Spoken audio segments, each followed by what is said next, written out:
ndino omusajja omulaala ali makati gaba kayebuzito ba ati omwana wa Katonda buli jabera ku musalaba ositegedde waliyo balaba bannanga ate nali oserere eno sho gye tukoze tosobola kulina n'abantu n'osigala kyekimu topic eri emu kabina ka wininwaji wakakulabikidde katya tandikira eyo kati tukayite kiki maka tukayite butuuliro mwababadde bagamba oba kibbo kola nguudo mukoze ensobi mwala bakabina mu bisabina bakayiwa kolasi kaddugavu kalinga kibbo kagamba sibitegeera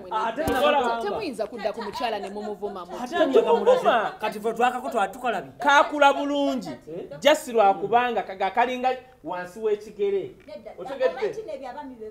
baani kisinziraani owaya kati kakubuulire olaba ekisambi kyekisambi kuno okugulu n'okugulu ne kusinga okunyirira akabina kali tebabikka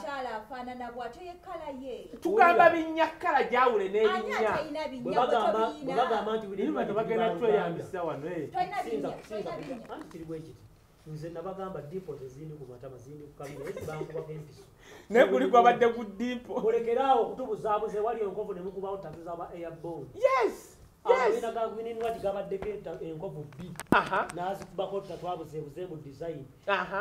butulimba kati ate ng'ogenda tulaga nga tonna simanyinawe neba naye sooka olabe omwana sooka olabe omwana naye bannange mukama katonda wange omutanda alengera yalengera nedda kyeŋŋamba azini gamba okuba nedda oba osiimye mutanda si aba asiimye okukola ku gundi aba asiimye muyiriko oluganda ebbanga lyemukoledde ku tivi omutanda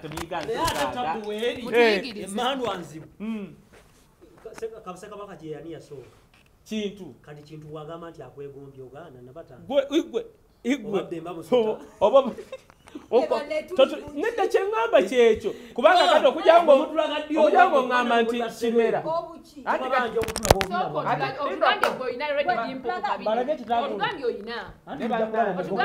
mwasasulidde kabina mujja kulaba n'omuggo gwa Musa ate oli mmange nze kyeŋŋamba bantu mmwe kye mulina okukola kiri kimu abawala nga bwininwagi bw'olaba akabinako nga tekali straight nga kalinga olutuula